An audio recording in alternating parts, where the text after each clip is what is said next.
اولا انا بالنيابه عن مجلس اداره البنك الزراعي المصري، سواء رئيس مجلس اداره او نائب رئيس مجلس اداره، عندنا حرص دايم على ان ايدينا تكون مع ايدين اي جهه تحاول انها تبارك او تساهم في مبادره ايد بايد اللي اطلقها فخامه رئيس الجمهوريه.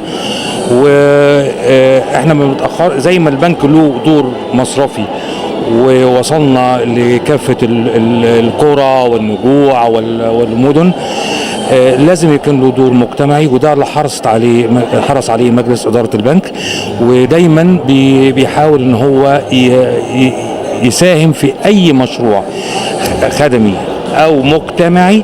والنهارده على سبيل المثال مساهمتنا في، ودي مش مساهمه في السويس بس، يعني احنا على كافه مستوى الجمهوريه. يعني النهارده اذا كنت انا موجود في حته، في زمايل ليا موجود في محافظات تانية، مجلس الاداره استاذ علاء فاروق رئيس مجلس الاداره موجود في حته ثالثه، كلنا موجودين على ارض البلد كلها، بنغطي كافه المشروع كافه المحافظات. احنا جاهزين لاي دعوه من اي محافظ للمساهمه مجتمعيه جديده، احنا تحتها.